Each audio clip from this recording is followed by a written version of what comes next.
Hola a los dos. Hola Mariana. Hola Junior, ¿cómo están el día de hoy? ¿Cómo se sienten? ¿En qué han pensado?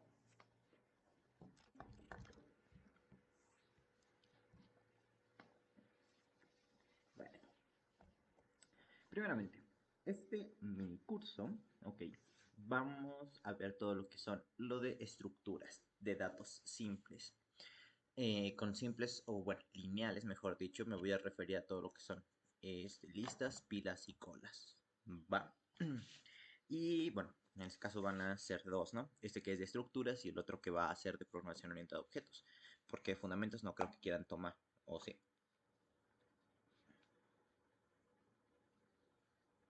Hola.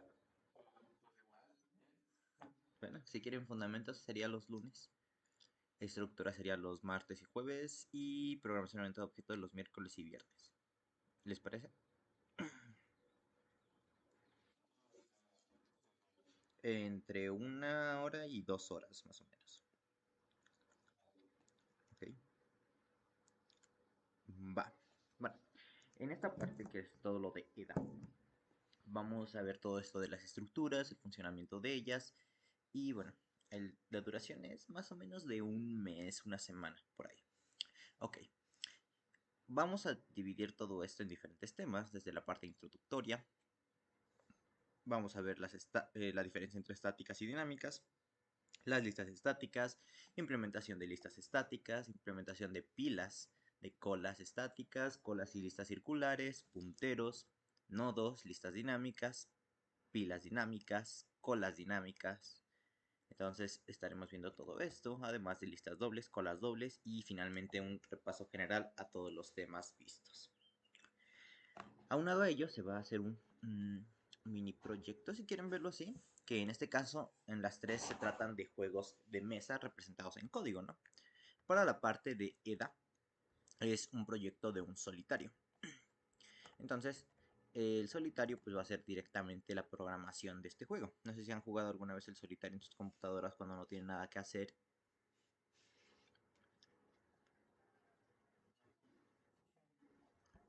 ¿No? Mariana, ¿lo has jugado tú el solitario? ¿Has jugado el solitario, digo? Ah, bueno.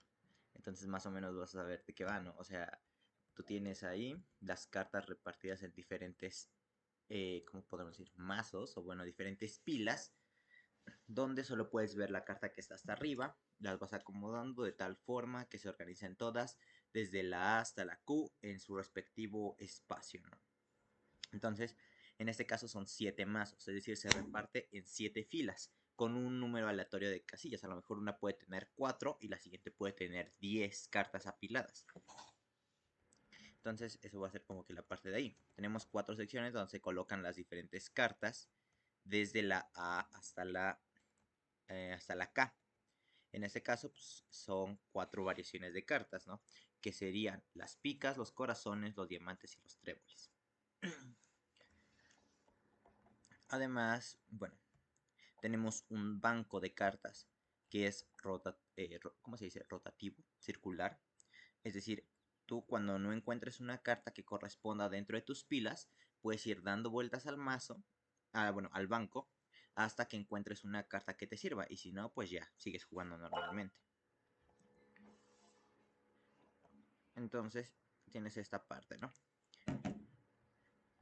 Va a seguir todas estas reglas, ¿no? Al inicio de la partida son visibles las cartas que solamente están en el tope de los mazos, es decir, pues no sé, ustedes tienen su estructura de carta y tienen una propiedad que la hace visible o la hace oculta. Si la hace visible pueden ver el contenido y si la hace oculta pues no lo pueden ver, ¿no? Entonces en este caso la que está en el tope es la única que se puede ver. Tienes 4 secciones: picas, corazones, diamantes y tréboles. Todas estas están vacías al comenzar la partida.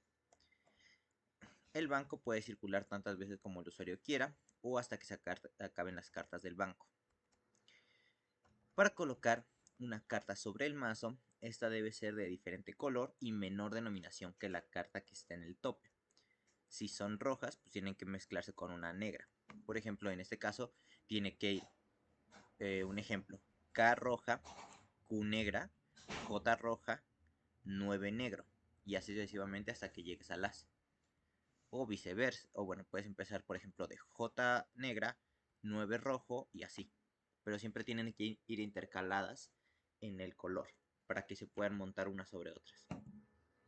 En este caso, las que son rojas son los corazones y los diamantes, y las que se consideran como negras son las picas y los tréboles. Ahora, cuando la última carta de estas es visible, bueno, la carta que está hasta arriba es retirada del mazo, la siguiente, que es automáticamente el tope nuevo, tiene que volverse visible. Sí, y se coloca en la sección que corresponde. Entonces, por ejemplo, imagínate que tú tienes un mazo donde hasta el tope tienes una J y tienes otro donde tienes una Q, y ambos son de diferente color.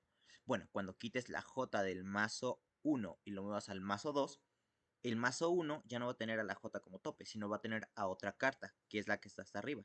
Entonces se tiene que mostrar como visible ahora, para que pueda seguir jugando. Va. Y luego dice, si el mazo se queda vacío, puedes colocar una carta en cualquier carta en esa porción del mazo, sea una K, una Q, una J, un 9 o incluso un A solitario ahí. ¿Va? Lo que te van a servir estos mazos, o bueno, estos espacios vacíos, es para ir reordenando las cartas cuando ya te acabes un mazo. Puedes mover las cartas de una o en un conjunto, es decir, tomas varias cartas y las mueves hacia otra pila.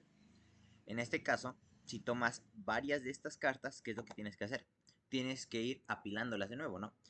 Tomas esas cartas que están hasta arriba, por ejemplo, imaginen que es un 9, un 8 y un 7, ok. Tomas el 9, el 8 y el 7 y lo mueves hacia donde está la J.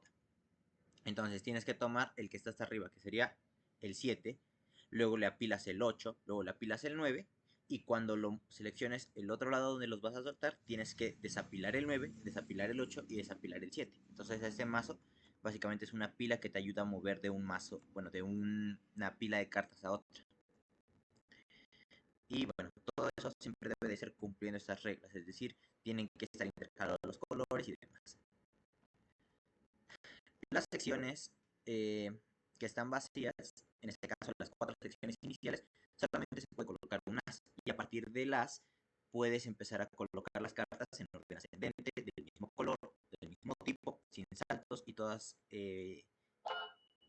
pues bien ordenadas, ¿no? Es decir, sería as, 2, 3, 4, 5, 6, 7, 8, 9, J, Q y rey.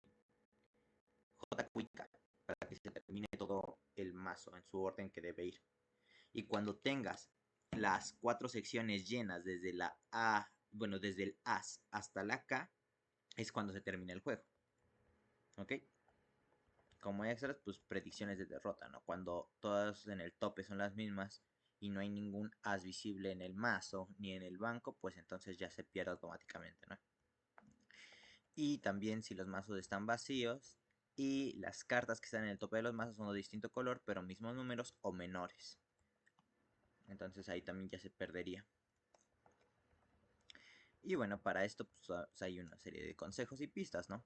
Usar listas que contengan las cartas que se pueden usar en la partida, hacer el uso de las pilas, pero colocando las cartas ocultas, se haya colocado un número aleatorio de cartas, colocar una carta visible, y si ya hay una visible, no poner más cartas encima.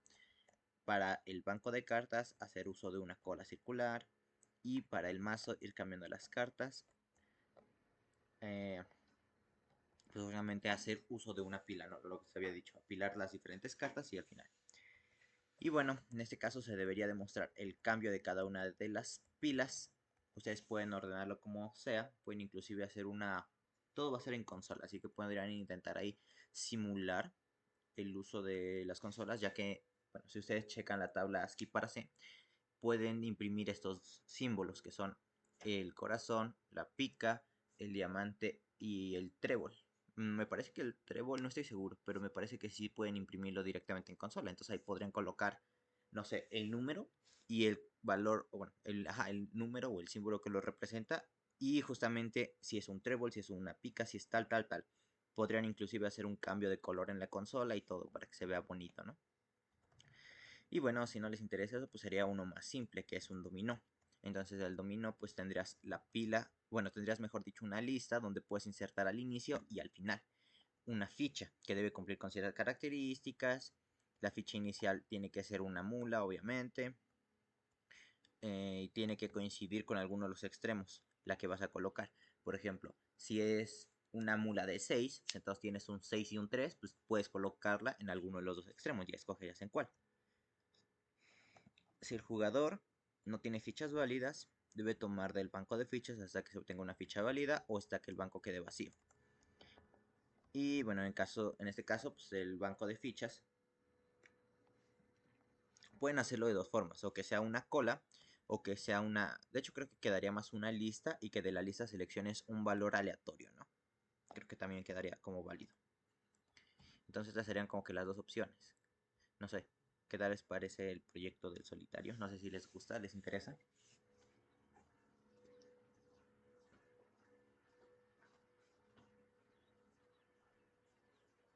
Me convence más el dominó.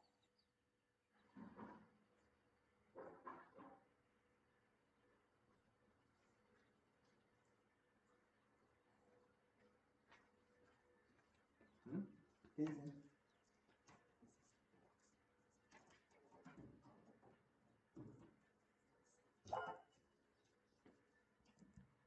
¿Sí me escuchan?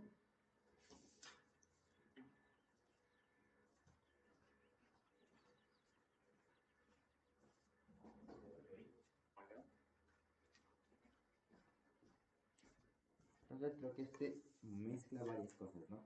Tanto lo que se ven como listas, pilas y demás. Hay algunas partes que son estáticas, hay algunas partes que se tienen que usar dinámicas y demás. Por ejemplo, en las secciones del solitario se tendrían que usar estáticas, que tengan de tal hasta cual valor.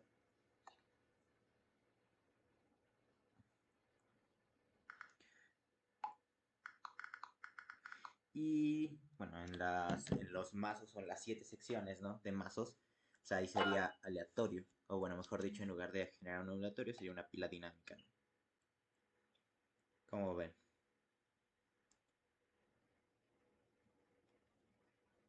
Si les interesa, no les interesa, ¿qué tal se les hace? ¿Mm?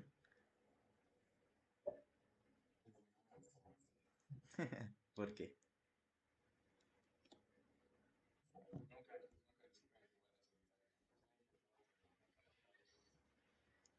Bueno, pues aquí vas a aprender a jugar solitario. Mariana, Seba, ¿ustedes qué dicen?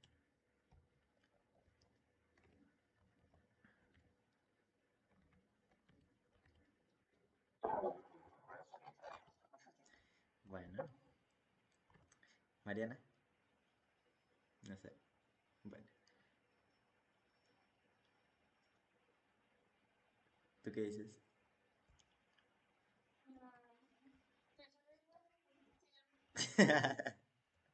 Bueno, bueno. Bueno, afortunadamente.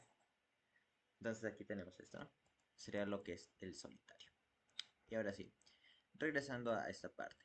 Les comentaba a ellos que va a ser, no sé si te parece a ti igual, se va, que sea martes y jueves estructuras y miércoles y viernes programación orientada a objetos y ya el lunes fundamentos, a ver si alguien quiere entrar, porque pues fundamentos he visto que pues como que no llega a interesar tanto.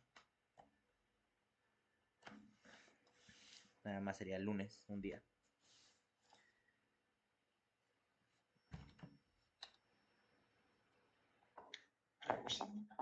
Ok, ok. Bueno, entonces, de nuevo, los temas serían la introducción, listas estáticas, bueno, diferencia entre las estructuras estáticas y dinámicas, listas estáticas, implementaciones de listas, de pilas, de colas estáticas, colas circulares y listas circulares, punteros, nodos, listas dinámicas, pilas dinámicas, colas dinámicas, listas dobles, colas dobles y finalmente un repaso general a todo lo que es EDA.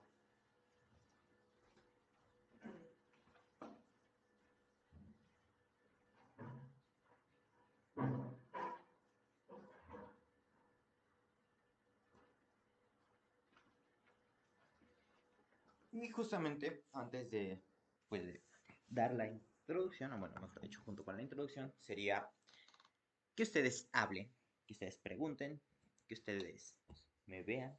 Bueno, no me ven, ¿verdad? Porque si me ven, pues se me iría horrible la conexión de internet. Pero bueno, en general, que ustedes interactúen lo más posible. Si quieren preguntar de algo en específico, pregunten. Si tienen una duda, aunque sea ligeramente fuera del tema, pregunten. Si quieren hacer cualquier, o bueno, quieren decir cualquier cosa, háganlo. Aquí pues tenemos la misma edad, somos chavos, entonces no va a haber como que ese problema de diferencia en ese sentido. Entonces, pues aquí estoy, lo que quieran. Igual está el canal de ayuda por si quieren escribir una pregunta ahí. Y ahí también voy a ir publicando todos los códigos, todos los diagramas y las diferentes cosas que hagamos aquí durante, bueno, durante el desarrollo de este mini curso, si quieren verlo así, y demás. Igual está la parte de retos donde se van publicando cosas que tienen que hacer y ahí están directamente colocados los proyectos, tanto el de fundamentos como el de EDA como el de PO. Que en el caso de fundamentos es un Scrabble o un Sudoku y en el caso de PO es un ajedrez. ¿Ok? Ya ahí para que lo vayan revisando igual. Ahora, primero, vamos a ver qué son exactamente las estructuras y para qué nos van a servir, ¿no? Bueno, en este caso las estructuras de datos son justamente conjuntos de datos organizados. Este conjunto de datos pues, le vamos a asociar ciertas operaciones. Eh, por ejemplo, aquí el ejemplo más burdo que se puede tener, ¿no? Un grupo de calificaciones. Bueno, ¿cómo los organizarías? ¿Qué harías con ellas? Bueno, puedes tener ahí organizados por el número de lista, ¿no? Del alumno. Y después lo que vas a hacer con ellas, pues a lo mejor vas a calcular sus promedios, sumándolas, restándolas, multiplicándolas, dividiéndolas, lo que sea. Pero ahí lo que estás haciendo es trabajar con una estructura, porque al final de cuentas no vas a estar escribiendo estructura por, que diga, calificación por calificación en una variable distinta. Te conviene más crear una estructura que guarde todas las calificaciones posibles y ya trabajar con ellas en su conjunto, ¿no?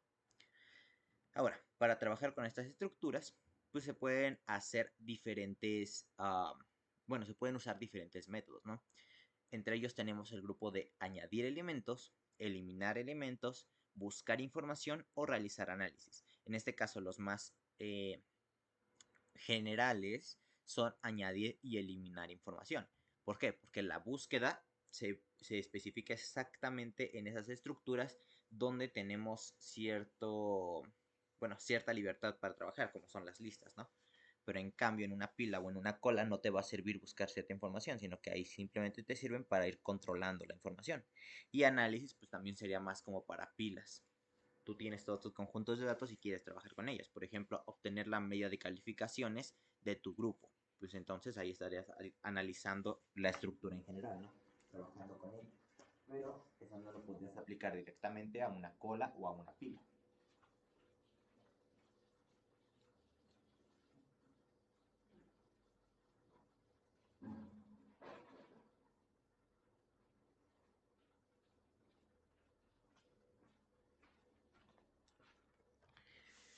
Entonces, justamente, ¿para qué nos serviría, no? Pues, como dijimos, nos permiten organizar información de diferentes tipos, o bueno, mejor dicho, de cualquier tipo. Sean conjuntos de datos primitivos, tomando en cuenta obviamente que los primitivos son los números enteros, los flotantes, los caracteres o booleanos, o no primitivos, es decir, otras estructuras o clases que tú hayas creado. Ahora, eh, pues con esto podemos trabajar informaciones grandes, bueno, cantidades de información grandes. Crear un arreglo de X posiciones va a ser mejor que crear X cantidad de variables. Además de que es ineficiente y no es posible, porque si tienes algo que se modifica de forma dinámica, es decir, que en una ronda son 10 variables y en la siguiente 7, ¿cómo vas a hacer para crear esas 10 variables? No puedes predecir cuánto va a ser el mínimo o el máximo. Entonces necesitas tener más bien un arreglo que controle esos tamaños. Algunos casos de uso, que son de los más comunes, son el almacenamiento de grandes registros. Por ejemplo, una base de datos usa por dentro diferentes estructuras. En este caso no específicamente las lineales, pero sí usa diferentes estructuras. Por ejemplo, usa las tablas de hash, o puede usar un set, o puede usar un map, etcétera. organizar procesos. Por ejemplo, la pila de ejecución de procesos en su computadora. Cuando ustedes están trabajando con recursividad, por ejemplo, lo que va haciendo es que va apilando. La primera llamada la pone hasta el fondo, la siguiente arriba de esa, la siguiente arriba, la siguiente arriba, la siguiente arriba, tal, tal, tal, tal. Y después, cuando llega a la última línea de ejecución, pues empieza a resolver ¿cómo se llama? Las recursiones, ¿no? Resuelve la última que hiciste, manda el resultado al anterior. La resuelve, manda el resultado al anterior. La resuelve, manda el resultado al anterior. La resuelve, manda el resultado al anterior. Y así hasta que vacía toda la pila de procesos. Por eso es que cuando ustedes intentan hacer algún proceso recursivo y les sale mal, empieza a ponerse como loca su computadora y después te dice, ¡pum!, has superado el tope de recursividad. Es decir, ya no puedes hacer más. ¿Te pasaste, mi chavo? Intenta no repetirlo. ¿Por qué? Porque ya superaste esa pila de procesos de ejecución. O, por ejemplo, para ordenar información. Por ejemplo, en el caso de las colas de reproducción de Spotify, en las listas de YouTube, en estos son lineales, ¿no? Pero también tendríamos las relaciones entre usuarios, que son ya estructuras avanzadas. También la búsqueda de caminos. Tenemos también ordenación justamente de datos, ¿no? En general. Calificaciones, registros de X cosa, productos vendidos, cualquier cosa que tú quieras organizar así en grandes cantidades, puedes usar una estructura para ello. Y justamente entramos a esto que es la clasificación entre estas estructuras, ¿no? Para ello vamos a diferenciar entre dos grupos, las estáticas y las dinámicas.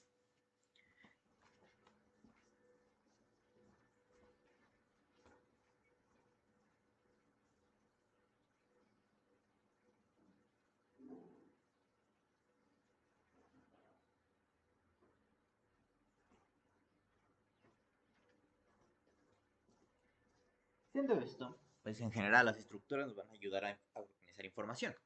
Si nos basamos específicamente en las estáticas, estas van a limitar el tamaño del que se va a usar en la memoria desde el momento en que las creamos.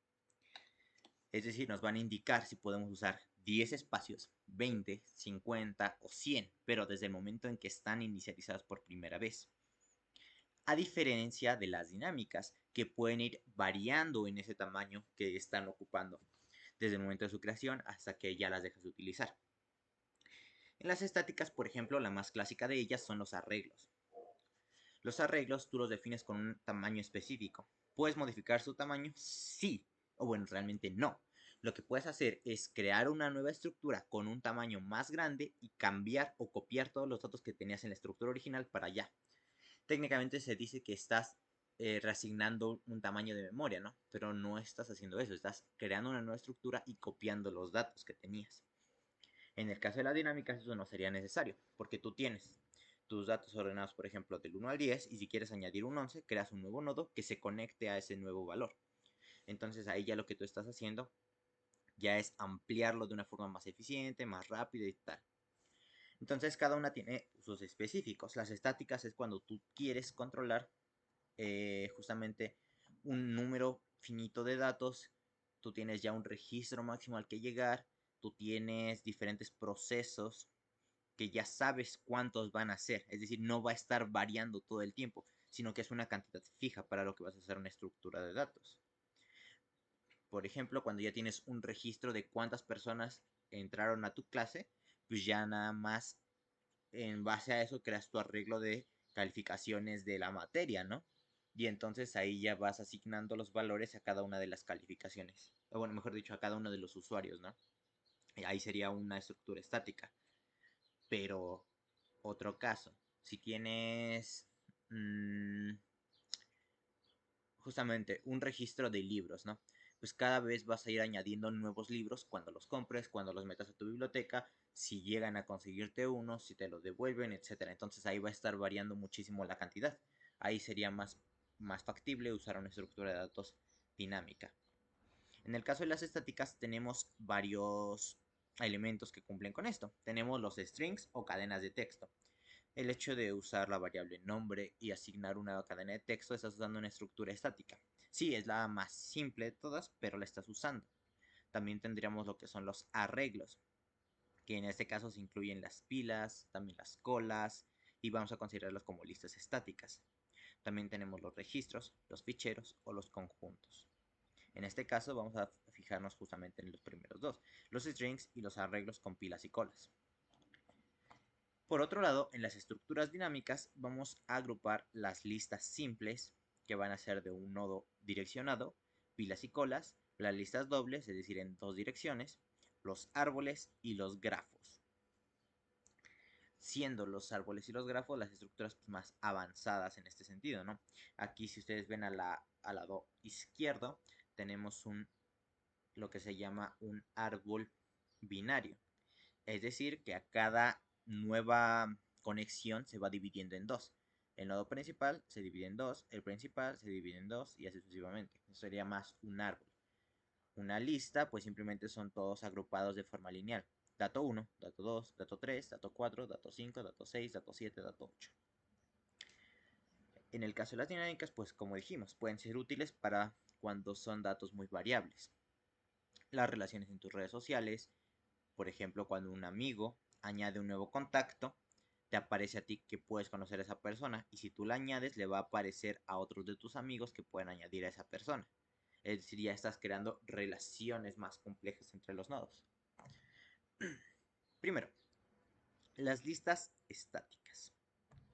En el caso de las listas estáticas, vamos a tener que son una estructura que nos permite obtener un conjunto de datos del mismo tipo con un tamaño de memoria inicial y que no pueden modificarse o reasignar su tamaño. Y es soportado de forma nativa por la mayoría de todos los lenguajes de programación que existen. Es decir, en casi todos van a tener ya definido una estructura de arreglo, si no es que en todos. ¿Ok? Y estos arreglos pues les van a permitir trabajar pues con datos. En algunos inclusive vienen definidas las listas. Me refiero a las listas dinámicas. Pero los arreglos vienen definidos en general para todos los lenguajes de programación. Para nosotros crear una lista estática o un arreglo, como normalmente se les llama, o vectores también se les llega a llamar, tenemos que saber cuál es primeramente el lenguaje que estamos usando, si es tipado o no tipado. En el caso de los tipados, pues generalmente se define con el tipo de dato y el tamaño de elementos que van a ocupar. O bien se asignan a una variable si es que hablamos de elementos, bueno, de lenguajes no tipados. En lenguajes tipados, pues nos referimos a estos que hacen distinción entre los enteros, las cadenas, bueno, entre los enteros, los flotantes y los caracteres, que serían lenguajes como C, C++, C Sharp, Java, entre otros. Mientras que en el caso de los no tipados, hablamos de aquellos que no les importa el tipo de dato per se, como pueden ser Python o JavaScript. Ahora, justamente pues para esta definición podemos usar el ejemplo de Java y C, ¿no? Donde te pide un tipo de datos, el nombre de la variable y el tamaño o el número de elementos que vas a guardar. Por ejemplo, int números 10. Aquí, ¿cuántos números nos guardaría? Pues nos crearía un arreglo para 10 números. En el caso de Python, podemos hacer uso de las tuplas, aunque no son modificables, o de las listas, pero pues como su nombre lo indicará, a lo mejor ya son listas dinámicas. Y en JavaScript pues es algo muy parecido. Creamos nada más el arreglo y pues ya está definido con todos los datos que debe de tener. En este caso, pues en lugar de esto podremos colocar un const para que no se modificara, ¿no? Ahora, ¿cómo podemos acceder a la información de los arreglos? En este caso existe ya un estándar que nos permite acceder al tamaño, bueno, mejor dicho, a la posición específica de un arreglo. Y este estándar es usando el operador corchetes i, que en este caso i se sustituye por el número o la posición que quieres conocer. Estas posiciones no se numeran de 1 a x, sino que siempre se van a numerar de 0 a x menos 1. Ya saben, los programadores empiezan a contar a partir de 0, no de 1.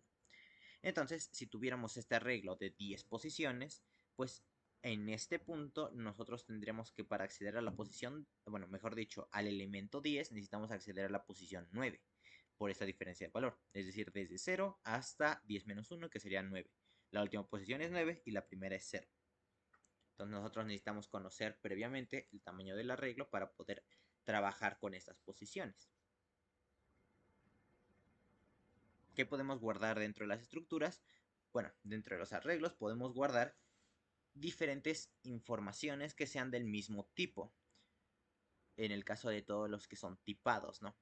Sean números enteros, sean números flotantes, sean caracteres, sean autos, sean personas, sean contraseñas, sean lo que quieras que sean, puedes ir guardándolos de esta forma y ir colocando todos. Por ejemplo, los números de la tabla del 2, pues sería 2, 4, 8, 16, tal, tal, tal. Entonces puedes colocarlos. Sean personas, persona 1, persona 2, persona 3, persona 4, tal, tal, tal. Puedes colocarlas también. En el caso de los no tipados, pues nosotros podemos guardar técnicamente cualquier información, es decir, puedes colocar un número, luego una cadena, luego un booleano, luego una estructura persona, luego una clase auto, etcétera, etcétera, etcétera. Sin embargo, lo que nosotros vamos a intentar priorizar siempre es que contengan un mismo tipo de información para mantener un estándar justamente y que no andemos perdidos. ¿Qué tal si tu tamaño de tu arreglo se modifica y ahora el nombre que tenías de una persona ya no está guardado en la posición 1, sino que ahora se movió a la 2? O sea, ya tú ya estás mezclando tipos y eso pues no es bueno en general para cuando estamos programando. Porque lo que queremos es tener datos predecibles, es decir, necesitamos saber ya qué es lo que vamos a esperar como resultado de cierta operación, ¿no? Hay algunas ocasiones donde sí puede llegar a ser útil, pero generalmente vamos a intentar seguir ese estándar, así que toda la información tiene que ser del mismo tipo. ¿Por qué usar los arreglos? Como dijimos, los arreglos nos permiten organizar y controlar informaciones de tamaños grandes que estén relacionadas entre sí. Por ejemplo, las calificaciones de un grupo. Eh, Nosotros vamos a poder seleccionar de toda la lista de los alumnos un alumno en específico y cambiar las calificaciones que tiene o asignarle un promedio y demás, ¿no? Entonces nosotros podemos trabajar con ello con los arreglos. Y en general cualquier tipo de información, sea que tienes un conjunto de 10 autos a los que les quieres ir cambiando el color, sea que tienes 20 libros que quieres ordenar en orden alfabético, como sea, tú puedes trabajar aquí directamente con arreglos. ¿Cuándo podemos usarlos? Nosotros usamos las listas estáticas cuando sabemos de forma anticipada cuántos datos vamos a usar. Es decir, tenemos un grupo de datos ya conocidos, la calificación de una persona, un registro de ventas diarias, en este caso serían dependiendo la cantidad de días del mes, ¿no? Ya ahí con la cantidad de días, pues tú podrías poner esto. O un periodo mensual, pues entonces tendrías un arreglo de 12 posiciones donde cada una representa un mes, entre otras formas de organizarlo, ¿no? ¿Qué requerimos para trabajar con estas estructuras? Bueno, pues no solo basta con tener el arreglo per se, necesitamos también asociarle un comportamiento a la estructura como tal, para poder manejarla de forma eficiente, para poder usar los métodos que son de búsqueda, ordenamiento, inserción, eliminación y demás. Ahora, pues lo siguiente es el uso de las listas. Pero de momento, algo que quieran preguntar, algo que quieran decir, algo que quieran aportar, cualquier cosa.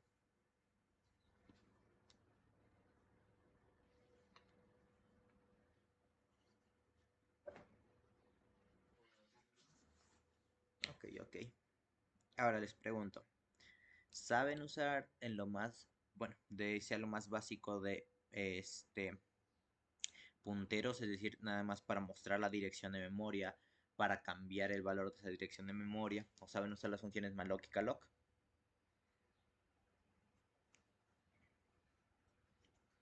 Ahí está vendiendo.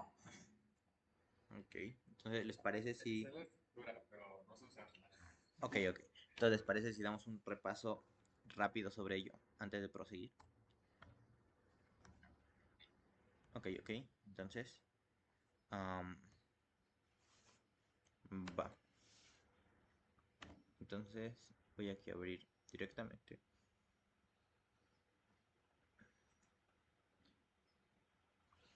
Que yo...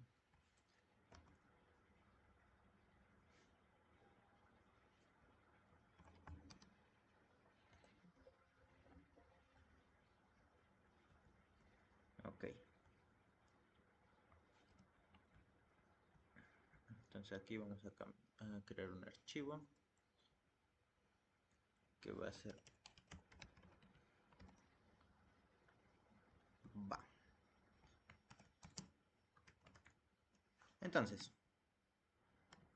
primeramente, dentro del lenguaje C, vamos a crear la estructura más básica, ¿no? Include stdio.h int main return 0. Ok, nosotros dentro de C vamos a tener los diferentes tipos de datos, ¿no? Tipos, que ya sabemos cuáles son. Son el int, el, perdón, el short, el int, el float, el double y el char. Ok, estos serían los tipos de datos que tenemos definidos en C. Cada uno de estos datos tiene asignado un tamaño de memoria en específico. Y justamente vamos a imprimir esos tamaños de memoria. Nosotros tenemos una función que se llama sizeOf, que nos indica el tamaño de memoria. Le pasamos un tipo de dato o una variable y nos va a regresar el tamaño que está ocupando. Ok, entonces nosotros si queremos conocer cuál es el tipo de, bueno, el tamaño de cada uno de estos datos, pues vamos a usar eso primero, porque es lo primero que tenemos que conocer. Entonces, nosotros aquí colocamos %d, que nos va a regresar un entero, tamaño, y en este caso un short. Pues aquí le colocamos size of short, y vamos a poder hacer esto con los diferentes tipos de datos, ¿no? Igual acá size of int, size of float, size of double, y faltaría uno más, que sería size of char. Vamos a colocar aquí también el _n. Entonces, si yo aquí intento directamente, sería gcc -o operadores, que diga apuntadores, ap.exe apuntadores.c. Ok, entonces acá yo ejecuto esto, vamos a ver que nos va a dar los diferentes tamaños que ocupan. En este caso, estos tamaños hacen referencia a la cantidad de bits que están ocupando, ¿no? Ahora, ¿saben qué es un bit? Sería un byte. Dentro de la programación. Bueno, dentro del mundo de la informática, ¿saben qué es un byte?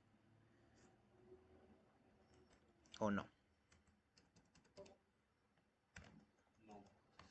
Ok, bueno, entonces vamos a empezar desde ahí. Ok, nosotros, ¿mande? ¿Para qué son el short? El short almacena números pequeños. O sea, números enteros, pero pequeños. Ajá, el int puede almacenar hasta miles de millones. Bueno, por ejemplo, creo que puede almacenar hasta 1000 millones XXX, ¿no? Pero el short solamente te puede almacenar a lo mejor hasta 1.600.000. O sea, el número de, o el tamaño del número que puede guardar es más pequeño que el int. Pero casi nunca se usa, ¿verdad? Sí se usa. Y es que hay algo que nosotros necesitamos saber, y es que vamos a tener que identificar cuándo usar qué tipo de dato. Inclusive aquí podremos colocar otro, ¿no? Que sería el long. Y es que nosotros podemos estar usando X cantidad de memoria en ciertas circunstancias. Por ejemplo, si tú tienes una aplicación pequeña, pues a lo mejor nunca vas a tener que usar la capacidad que tiene un int, es decir, en cuanto al número de datos que puede guardar. ¿Qué tal si tú solamente necesitas usar en tu programa números que lleguen hasta el 1000? Usar un int sería un desperdicio de espacio. Estás usando 4 bytes cada que lo uses. Mientras que en el caso de usar un short, estás usando solamente 2 bytes, es decir, estás usando la mitad del espacio que un int. Y podría servirte si tú no quieres gastar tanto espacio o si tú no requieres tanto espacio para guardarlo, para guardar esos datos. Sea, por ejemplo, que tú estés trabajando con una calculadora. pero tu calculadora está capada a que solamente puedes ingresar números de 2 dígitos. Si puedes ingresar números de 2 dígitos, no vas a esperar que te salga un 5.354.220. Nunca te va a salir ese número. Entonces es innecesario usar un bit, que diga un int. Estás usando demasiado espacio para algo que realmente no lo requiere. En este caso podrías usar un short, que es más pequeño, e inclusive un char, que es todavía más pequeño, usa simplemente un byte. Y el char solamente puede almacenar desde el 0 hasta el 255. ¿Ok? Sí. Nosotros con la gráfica, ¿verdad? Y justamente vamos a hacer esto, para que veamos. A ver si me permite. Vamos a colocar aquí máximo. Y aquí, detrás de estos, vamos a poner math. Existe una librería que se llama math, ¿verdad? Aquí también. Include math.h. ¿Existe o no existe? Ok, sí existe. Entonces vamos a usar el método POW, que es para sacar potencias.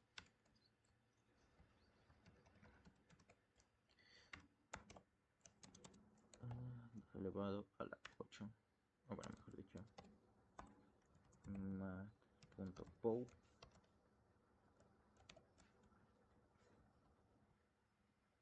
Entonces aquí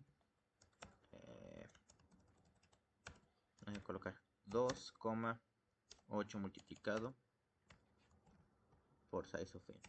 Entonces acá nos dice math.pow before token.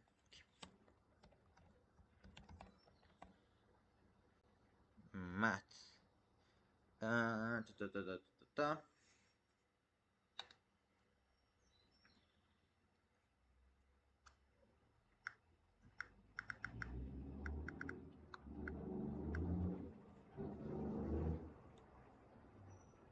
Ok. No existe math. Nada más es POW. Ahí está. Entonces vamos a ver aquí el máximo de números que podemos usar en cada uno. Me está mandando un 0. 0. ¿Por qué? A la B.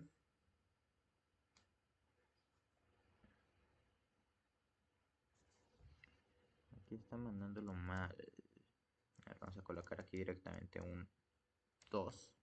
Quería un 3.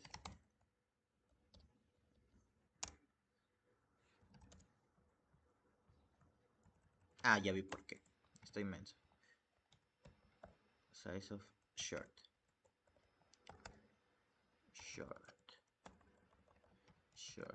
Esto. Aquí no va a ser D, sino que va a ser L, no, FD, LF, long float.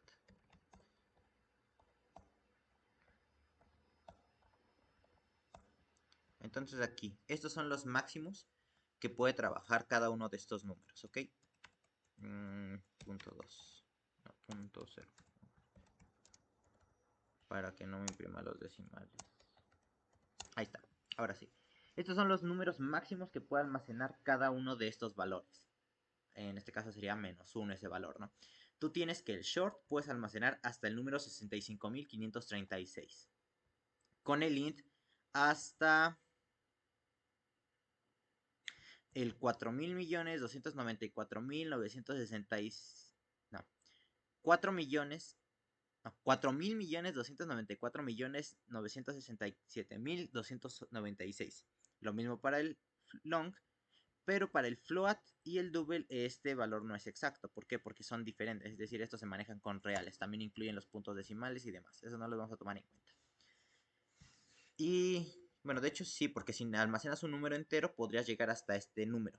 O sea, si guardamos este número dentro de un double, no los puede permitir. Algo que si te das cuenta en el int no vamos a poder hacer, porque el número que puede guardar es más pequeño. ¿Ok? Entonces, cada uno tiene un tamaño diferente. Si vas a usar simplemente un contador del 1 al 100, no vas a usar un int que está usando 4 bytes. Mejor usa un char que solamente llega hasta los 156, sí, pero no vas a necesitar más de ese número para poder trabajar. No sé si me doy a entender.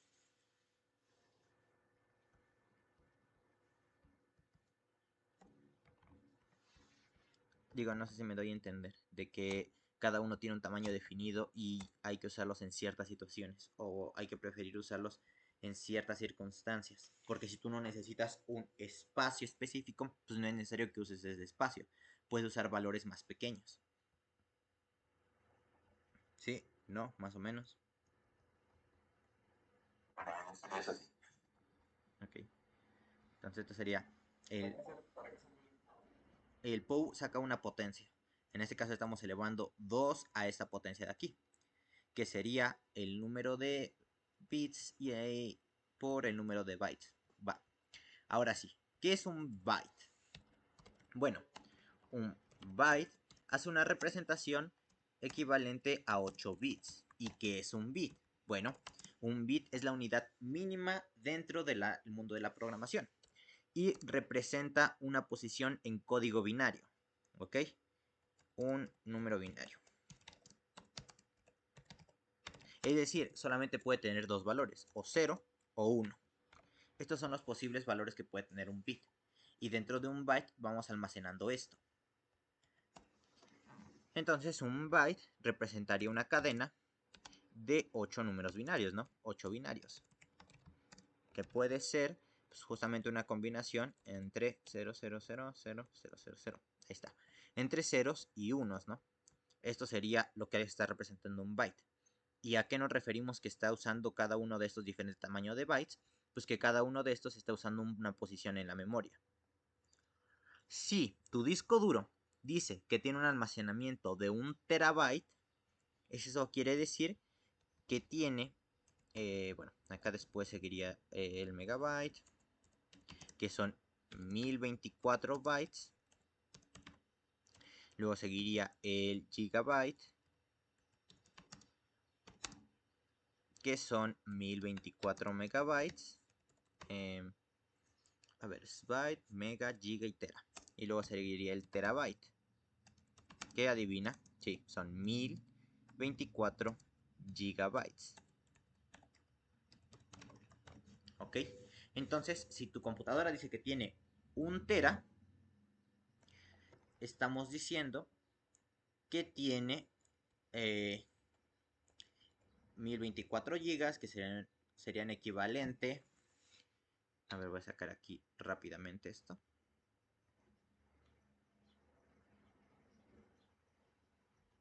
A 1.000.000 de megas, que sería equivalente a 1070 millones de bytes, ¿ok? Entonces tú podrías almacenar 1070 millones de bytes. Y tú dices, ok, son un montón, es un tamaño gigantesco. Ok, sí, es un tamaño gigantesco para los programas que estamos acostumbrados a hacer, que generalmente son muy chiquitos, ¿no? Tú ingresas dos números, obtienes un resultado y ya. Pero ¿qué pasa si tienes que hacer un videojuego con gráficos avanzados? Bueno, pues que ahí sí te vas a preocupar mucho por el tamaño de memoria, porque cada una de las texturas va a almacenarse en X cantidad de bytes. Cada uno de los datos con los que estás procesando se va a almacenar en X cantidad de bytes. Cada una de las funciones también se almacena en X cantidad de bytes. Entonces todo lo que nosotros estamos haciendo está ocupando un espacio en la memoria. Y es lo que nosotros tenemos que priorizar. ¿Cuánto de ese espacio es el que vamos a usar? Tanto en el disco duro, que es el peso del archivo per se, como en la memoria RAM, que es mucho más pequeña, que en este caso se maneja casi siempre, bueno, mejor dicho, se maneja en gigabytes, ¿no? Es mucho más pequeña. Y si tú excedes ese tamaño, tenemos lo que se llama overflow. Que el overflow es cuando sobrepasas el tamaño de memoria. Este tamaño de memoria puedes estar hablando de un tipo de dato en específico, es decir, si intentas colocar un 300 en un char, también puedes referirte al tamaño de la memoria RAM o al tamaño, bueno, en este caso serían los más comunes, ¿no? Y este overflow quiere decir que estás sobrepasando ese tamaño. ¿Y qué es lo que hace? El programa truena. ¿Por qué? Porque no puede soportar esa cantidad de datos. Entonces, por eso es necesario conocer cuál es el tipo de dato que es mejor usarlo. Les digo, para programas pequeños pues es indiferente. Generalmente nuestros programas pesan muy poquito, no vas a estar trabajando con X o Y cosa, pero cuando ya estás trabajando con programas más avanzados, pues es necesario controlar cuánto espacio estás usando con cada uno de ellos. ¿Va?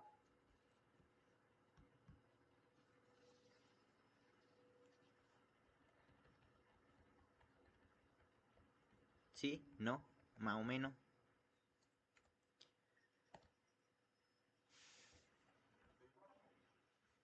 Okay. Entonces, por eso que bueno, que se checa esto, ¿no?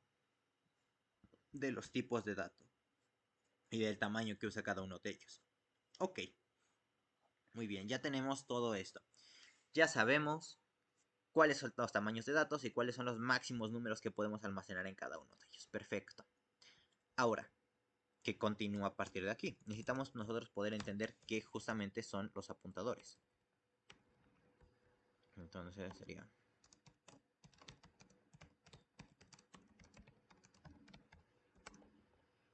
Nosotros necesitamos entender bien qué son los apuntadores para poder trabajar con todos ellos, ¿no?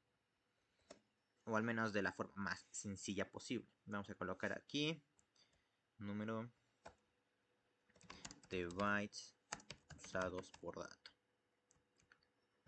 Entonces aquí tenemos esto. Perfecto. Vamos a volver a imprimirlo nada más para ver cómo se ve. Soy muy quisquilloso en ese sentido de cómo se ven las cosas. Ahí está. Ahora, nosotros tenemos, ya sabemos que estos usan un número definido de bytes. Ya sabemos que pueden almacenar X cantidad de datos. Y ya sabemos que nuestros espacios o nuestros dispositivos electrónicos no son de espacio ilimitado, sino que tienen un tope. Ahora, nosotros también necesitamos saber que dentro de esta memoria RAM y dentro de estos tipos de datos, nosotros tenemos pues directamente toda nuestra información guardada. En el caso del RAM, nosotros tenemos matrices, ok. Estas matrices pues guardan cierta posición, o bueno, tienen asignado un valor. Podemos verlo como si fuera un arreglo de datos, ¿no? Tú tienes un arreglo que en la memoria RAM es de X cantidad de posiciones. Por ejemplo, si tú tienes una memoria de 4 GB, vamos a trabajar con esto, ¿va? Si tienes una memoria de 4 GB, tienes una cantidad de posiciones. Bueno, el tamaño del arreglo es equivalente a 4000, bueno, 4.994.304. ¿Ok? ¿Esto qué sería? Pues en este caso estamos hablando de bytes. Esto sería una memoria RAM de 4 GB. Es equivalente a esto. Es decir, tú dentro de tu memoria RAM tienes esta cantidad de casillas para poder usar. 4.194.304. Esas son la cantidad de casillas en total que tienes para poder guardar dentro de tu memoria. ¿Ok? ¿Eso lo tenemos bien?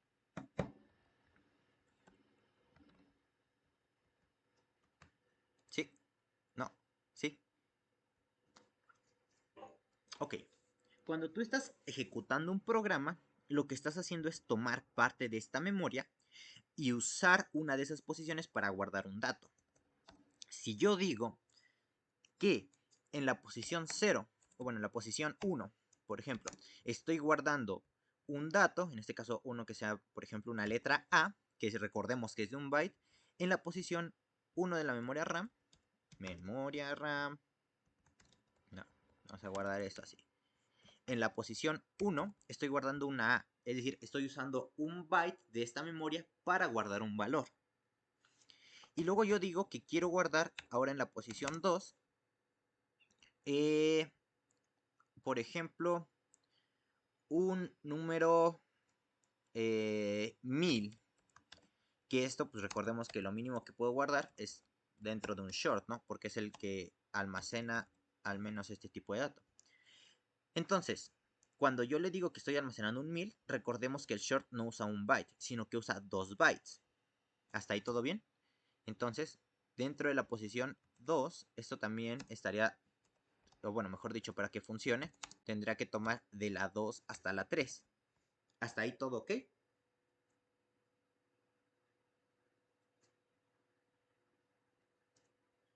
¿O no?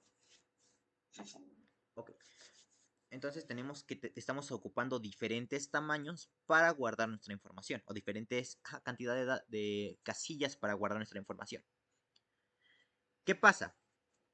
Que cuando nosotros ya tenemos mucha información guardada, pues las casillas ya no van a ser uno, no van a ser dos.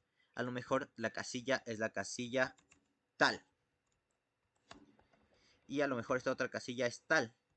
Entonces ya esta casilla sería de tal a, bueno, mejor dicho, de esta que tenemos aquí hasta esta que tenemos aquí, ¿no? Estas serían las casillas en las que estamos guardando esta información. Perfecto. ¿Qué pasa? Que cuando nosotros trabajamos con las variables, directamente estamos usando el número que tenemos guardado, ¿no? Por ejemplo, a igual a un carácter llamado a.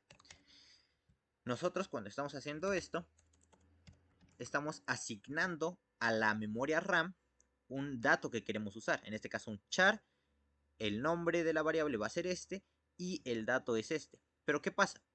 Cuando nosotros queremos saber dónde está ubicado ese carácter, necesitamos usar lo que se llama, bueno, con este operador lo que nosotros estamos usando es la memoria, la posición de la memoria.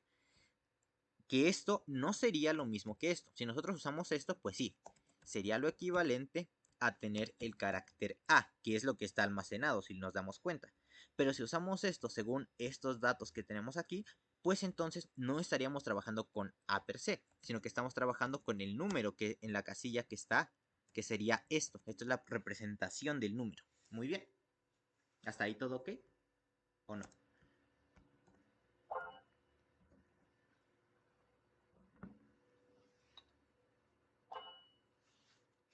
¿Hasta ahí todo ok o no?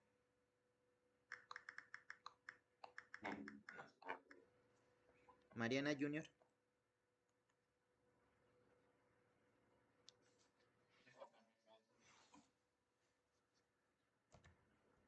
Mariana, ¿tú qué dices? ¿Todo ok de momento? Sí, sí, sí, todo bien. Va. Entonces nosotros estamos accediendo a ciertas posiciones de memoria.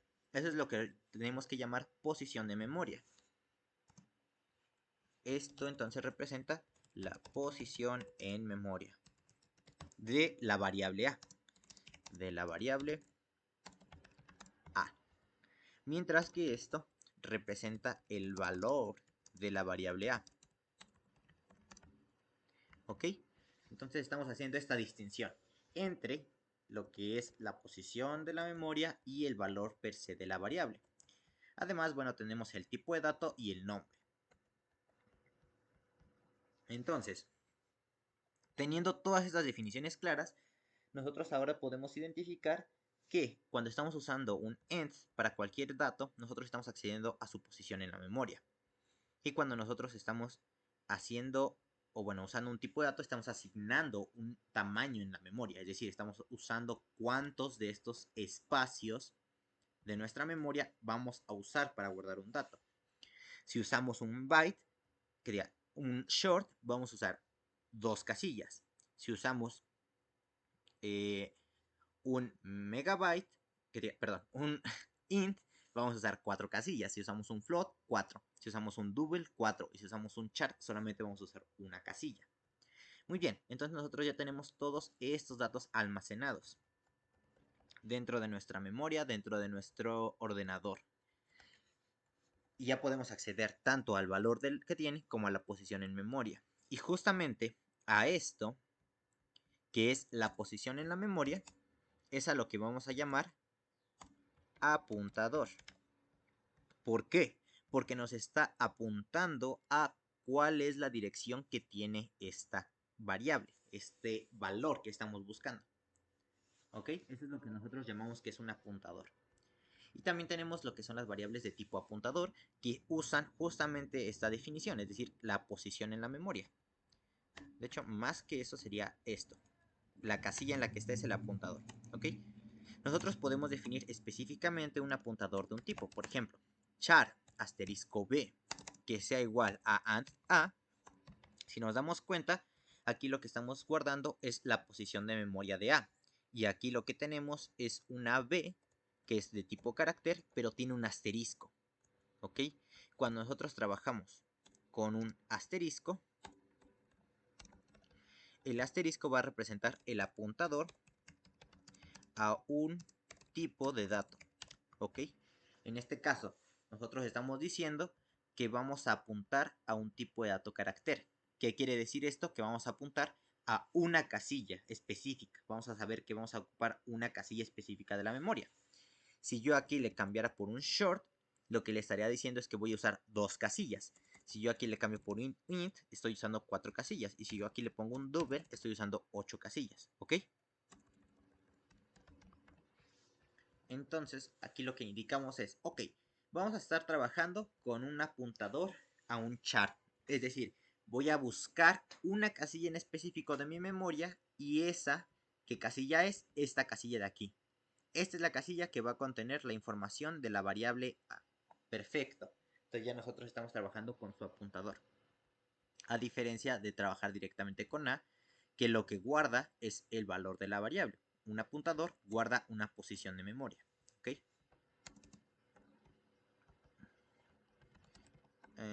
Posición. Apuntador, en este caso no sería un tipo de datos, sería mejor dicho a una posición en la memoria.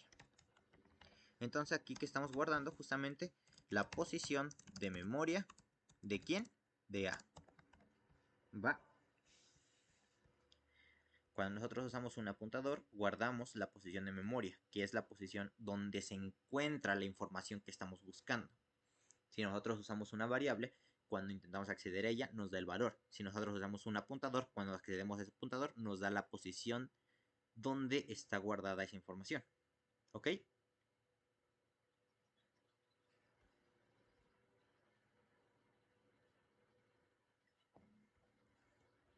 ¿Sí? ¿No? ¿Sí? Así. Ok. Entonces tenemos eso. Ahora, vamos a usar stdlib. Tenemos todas estas definiciones. Ya sabemos esto y tal. Entonces, si yo ahora aquí coloco posición, bueno, valor de A, y aquí coloco pues justamente esto, ¿no? Un barra n y coloco A, que ahorita vamos a definir A, y luego yo coloco posición de A, entonces yo aquí puedo colocar un char A igual a, no sé, por ejemplo, mejor un short A igual a 12. Bueno, entonces yo ahí estoy guardando un valor 12. Y al momento de usarlo, me estaría dando la posición de memoria con el AND A y el valor per se, que sería A. Ok. Entonces acá yo podría compilar esto. Y al momento de ejecutar, vamos a ver que nos está mandando que la posición de memoria es la 6.422.302. Ok, esa sería su posición en la memoria. Que en este caso en específico, pues mi memoria, bueno, mi tamaño de memoria no son 8 GB, sino que son, no son 4 GB, sino que son 8 GB. Entonces tengo mucha más capacidad que estos 4 millones que tenemos aquí. Esto es para una de 4 GB. Depende, si ustedes tienen 16 GB de RAM, van a tener esto elevado a la, bueno, tendrían en lugar de 2, bueno, en lugar de esto tendrían mucho más espacio. No sé específicamente cuánto, pero tendrían todavía más espacio. Si tienen de 16 GB más, si tienen de 32 GB más, y si tienen de 64 o 128 GB, pues muchísimo más espacio. En mi caso, pues estoy limitado a que solamente tengo 8 GB, pero pues, si vemos ya tiene posiciones de 6 millones, ¿no? La posición pues ya es más grande. Y de hecho la mayoría de las computadoras actuales ya tienen, bueno, ya tienen 8 GB o más de capacidad. Es raro, existe, pero es raro que nos encontremos con una computadora que tenga menos de 8, por ejemplo 4 o 2 GB, ya es demasiado raro. Antes sí, de hecho yo inclusive tengo una memoria RAM de 4 GB, no, dos memorias RAM de 4 GB que tengo de una computadora viejita de aquí. Pero Ahí entonces ustedes no se preocupen si aquí tienen un número más pequeño, más grande, lo que sea. Es dependiendo su memoria y dependiendo cuántos programas tengan en ejecución. Porque a lo mejor ahorita ustedes nada más tienen abierto Discord y Visual Studio. Pero pues yo tengo abierto Discord, Visual Studio y aparte OBS para estar grabando. ¿Ok? Entonces aquí pueden usar menos o más, o un número más pequeño o un número más grande. Ahora, justamente esto. Si yo coloco short asterisco B, estoy diciendo que voy a crear un apuntador. Y ¿a qué va a apuntar? A la posición de A. Entonces, aquí yo sustituyo por, bueno, puedo dejar esto. Y además puedo colocar el valor que tiene B. Posición de A, guardado en B.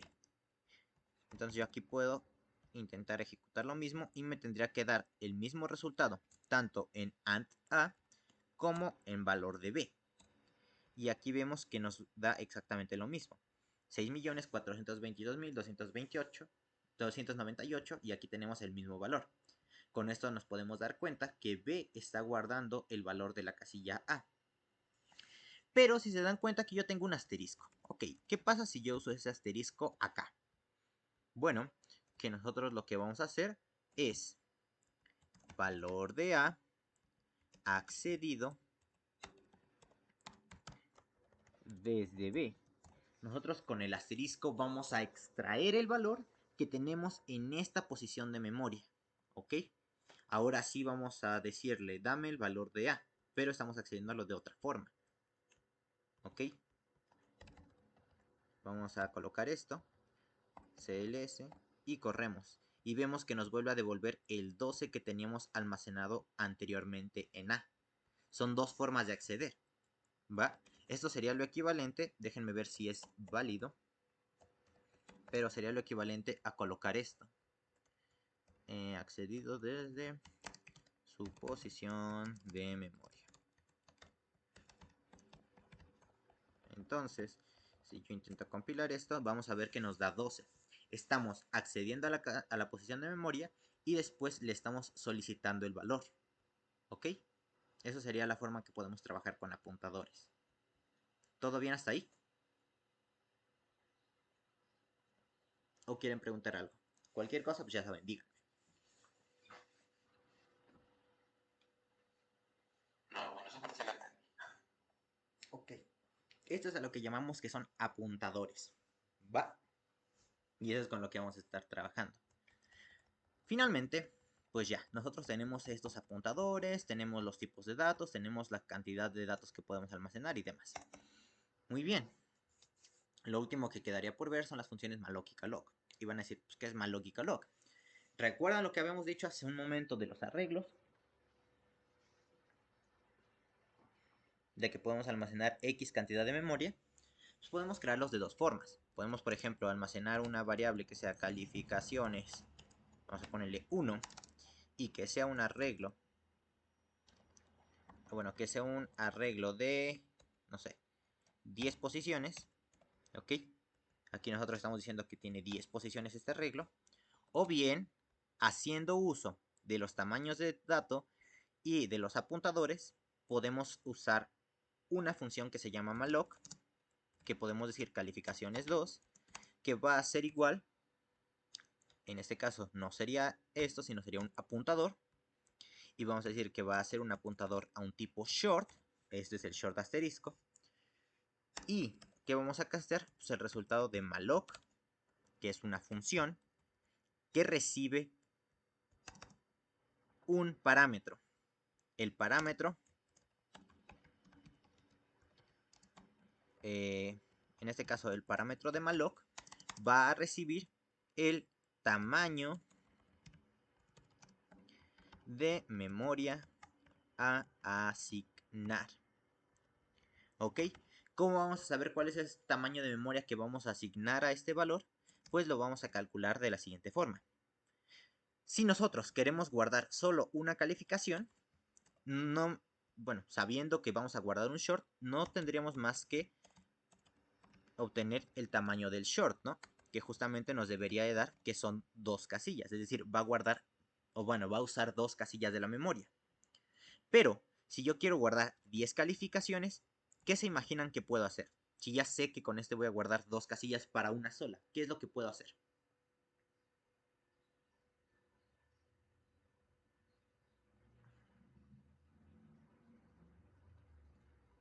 ¿Ninguna idea?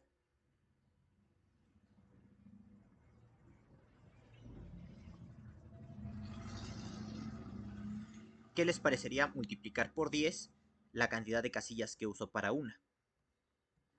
Es decir, si para una calificación uso para una calificación son 2 casillas, entonces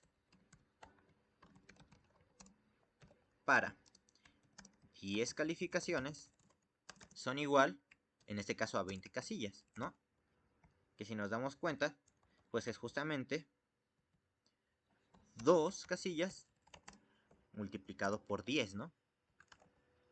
Si sustituimos esto, pues podemos decir que este es un short, y si decimos esto, sería que son 10 por short, o bueno, 10 por el tamaño de short, ¿no? ¿Ok? ¿Sí o no?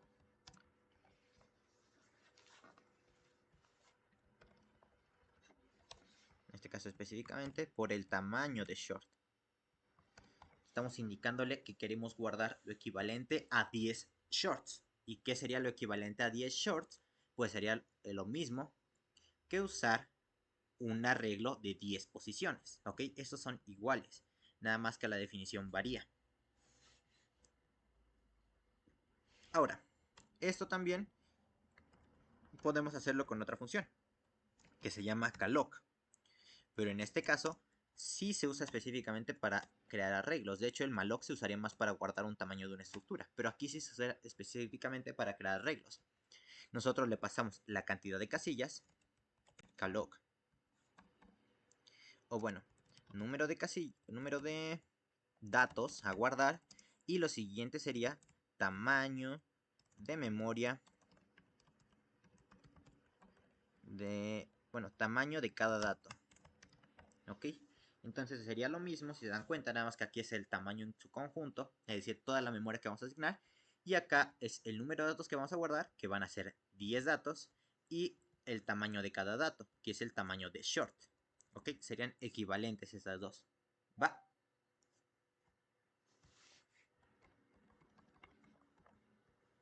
¿Sí o no?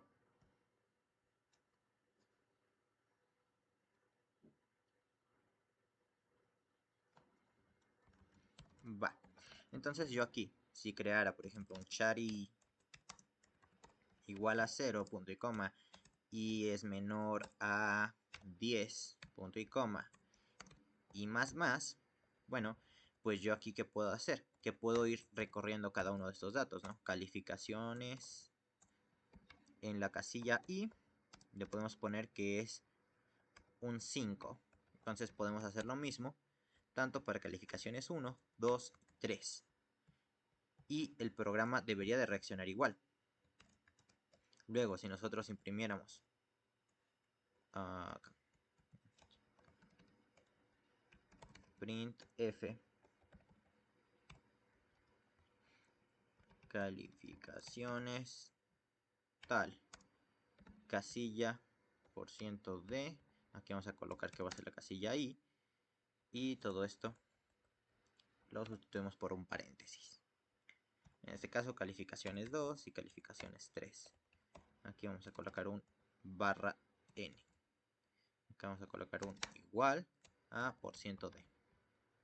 Bien. Entonces, si yo aquí hago esto, vamos a ver que es indistinto si yo trabajo directamente con un arreglo per se, que sería calificaciones 1, o con una asignación dinámica de memoria, que sería calificaciones 2 y 3. En ambos casos puedo usar el operador casilla y para poder obtener el valor de esa posición de memoria, ¿va? Y es que, al final de cuentas, un arreglo no es más que un apuntador de un determinado tamaño de datos, donde cada casilla va haciendo un salto. Es decir, si nosotros tenemos un arreglo de 10 casillas, ¿Cómo podríamos verlo? Pues también podemos verlo como un apuntador de una variable A, por ejemplo, como este caso de short calificaciones, que es un apuntador. Y a este apuntador, ¿qué le estamos guardando? Le estamos asignando 10, ¿cómo se puede decir? 10 casillas, no, serían 20 casillas, ¿no? De la memoria. Pero ¿qué pasa? Que es de tipo short. Entonces, ¿qué va a hacer? Si tenemos 20 casillas, va a representarlo como que son 10 espacios para datos short. Es decir, para datos de tipo short. Puede almacenar 10 datos de tipo short, ¿ok? 10 datos de tipo short. Entonces, ¿qué pasa? Que con el operador asterisco casillas, calificaciones, entre corchés 0, pues me daría la calificación, o bueno, es la primer calificación. Y así sucesivamente. Si yo voy avanzando esto, puedo hacerlo hasta que llegue a la casilla 9. Recordemos que esa es la definición de arreglos. En la casilla 9 tenemos la última calificación. Y si yo intento luego acceder a una casilla 10, pues aquí esto ya no está dentro del apuntador de calificaciones. ¿Ok? Entonces esto se considera basura. Ya no nos sirve a nosotros como tal este valor que tenemos aquí. ¿Ok? ¿Todo esto ok? ¿O alguna pregunta?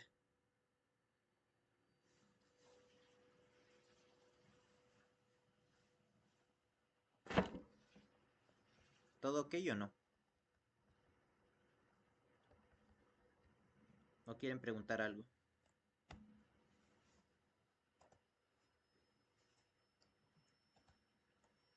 Todo bien. Ok, ok. Entonces tenemos una última función, que es la función realloc. Imagínate que ahora tu grupo cambió. Ahora, calificación NES 4. Ahora tu grupo ya no son, ¿cómo se puede decir? Calificaciones 3 mejor. Ya no son los 10 alumnos, sino que ahora ya son 20. Bueno, pues ahora lo que nosotros podemos hacer es hacer un realloc. Que el realloc indica un reajuste al tamaño de memoria de un arreglo. O bueno, en este caso de un apuntador, ¿no? Nosotros podemos cambiar ese tamaño de memoria de forma dinámica. Si nosotros ya tenemos un arreglo de 10, nosotros con realloc lo que vamos a hacer es cambiar el tamaño de esa función.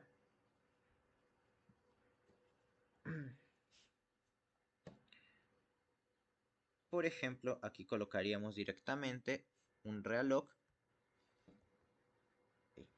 de qué valor vamos a reajustar o qué dato es el que vamos a reajustar. En este caso, calificaciones 3, ¿no? Calificaciones 3. Y ahora, ¿qué pasa?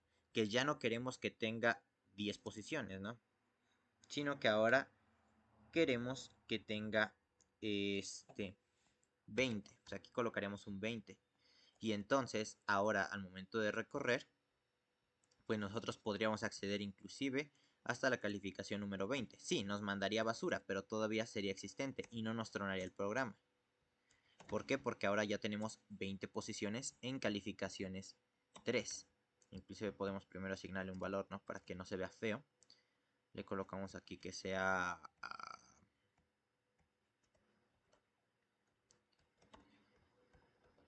un 3, por ejemplo. Y aquí ya, al momento de acceder a esas casillas,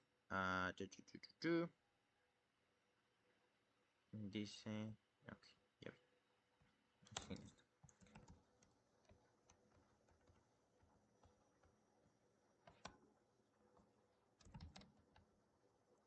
Entonces compilamos y vamos a subirlo más. Al momento de llamar a esto, vamos a ver que ahora, aquí vamos a imprimir esto.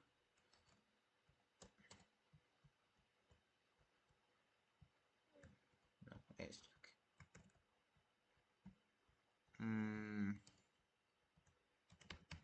Real lock de 10 a 20. Vamos a hacer esto para que se vea bien.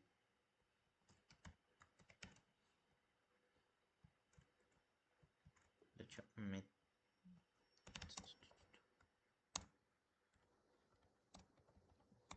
vamos a ver que aquí ahora ya tiene las 20 posiciones que le asignamos, es decir, le cambiamos el tamaño. Si antes aquí calificaciones en 3, bueno, aquí vamos a colocarlo, ¿no?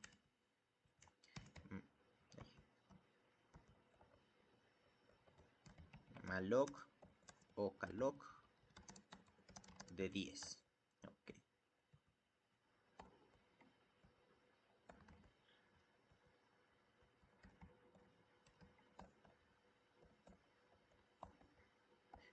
Si antes tenía tan solo 10 posiciones, ahora ya le ajustamos el tamaño y esa misma variable ahora tiene 20 posiciones, ¿ok? Estamos haciendo un reajuste en el tamaño de la variable, que técnicamente no estamos reajustándola. Lo que está haciendo por dentro es crear un nuevo arreglo de 20 espacios y ahora a este nuevo arreglo le está copiando todos los datos que tenía el arreglo anterior, es decir, copia todos estos datos, los guarda en las primeras 10 casillas y las siguientes 10 casillas ya quedan libres para uso, ¿ok?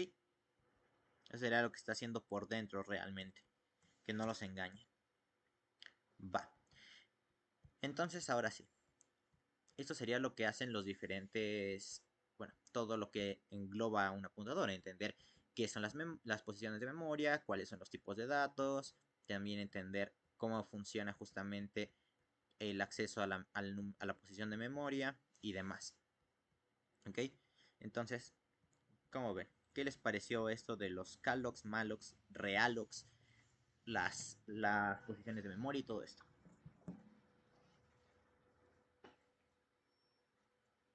Quiero escuchar Está directamente sus pasable. opiniones. ¿Mande? Está pasable, no está tan complicado. Ya viéndolo más con perspectiva, ¿no? Ya viendo, entendiendo más de los tipos de datos, el por qué usábamos un 10 por X o usábamos el calloc o el malloc o las diferentes, ya se entiende un poquito más, ¿no? El sentido de ellas. Casi como con que te aprendas la estructura ya como que ya estás con eso. Sí, aunque más que aprenderte la estructura, te recomiendo que te aprendas eh, los conceptos, o sea, qué es tal cosa, no tanto cómo usarla, sino qué es de fondo. Porque si yo después te lo cambio por una estructura de datos y ahora te digo que la estructura persona tiene dos variables de tipo short y una variable de tipo char y te pregunto cuál es el espacio que ocupa esa estructura, ¿tú qué me dirías? Y short, char. Tiene dos valores o dos variables de tipo short y una variable de tipo char. ¿Cuál es el tamaño que ocupa una, ¿cómo se dice? Una estructura con esas características.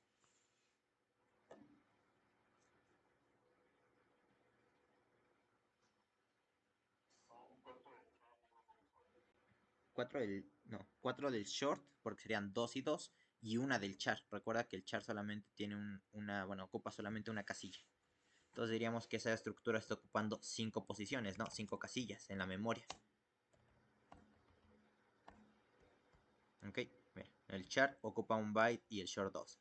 Entonces acá ocupamos 4. El tamaño de la estructura sería 5, ¿no? Inclusive si quieres te la puedo definir aquí rápido. Struct X. Y X va a tener var, bueno, short A, B. Char C. Y entonces si yo aquí escribo tamaño de, tamaño de X y acá le pongo X, vamos a ver.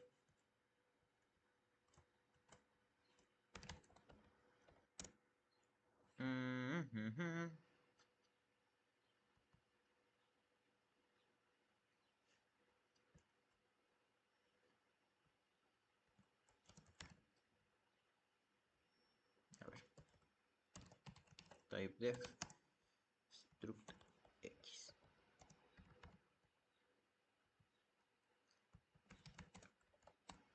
Ahí está. Entonces ahora si yo lo llamo, vamos a ver, me está ocupando 6. Ah, por la misma definición de la variable, ¿ok? Esto de aquí nos va a ocupar una casilla ya de por sí, es decir, el definir la estructura. Luego tenemos 2 más 2, que serían 4 posiciones, y una más del char serían 5. Y la casilla por la definición del tipo, entonces sería definición, sería 1. Char es 1. Y acá 2 por short sería igual a 4. La suma de todos estos espacios pues nos daría que la estructura en sí mide 6 posiciones, ¿no? Y eso sería con diferentes estructuras. Si ahora yo creara una nueva estructura, o bueno, aquí aumento y le pongo que también tiene un número D, pues ahora ¿cuánto nos daría? Pues nos daría obviamente, bueno, en teoría, que la casilla ahora mide 6, 7, 8, ¿no? A ver, D, ¿qué? New folder, ¿cómo que no? No such file or directory. Aquí es ese. Entonces ahora pues, la casilla ya no mide 6, sino mide 8. Justamente porque ahora son 3 por short, que nos daría 6. Y 1 del char y 1 de la definición de la estructura, pues ya tenemos que la estructura ahora mide 8, ¿no? Y así con las diferentes estructuras. Según los tipos de datos que contenga, va a ir cambiando el tamaño de esta misma estructura. Va a ir variando. Ahora ya a lo mejor te mide 10 bytes, luego 20, luego 50 bytes. Depende. Si aquí yo, por ejemplo, tuviera un arreglo, nombre de 20 posiciones, o sea que ahora tendría 20 espacios, ¿no? Si tengo 20, 6 y 1, pues nos daría ¿cuánto? 27 espacios, vamos a comprobarlo. 26 espacios. 26. Entonces nos va dando diferentes tamaños según los datos que vamos almacenando aquí dentro de la estructura. Voy a checar bien esto de la estructura. Pero entonces dependiendo de los tipos de datos que vamos almacenando aquí dentro es como va a ir ajustándose el tamaño de la estructura. Entonces según la construcción, tú vas armando con estos tipos primitivos estructuras compuestas. Va. Voy a ver bien eso de las estructuras ahorita. Pero eso sería. Ok, hasta ahorita todo ok.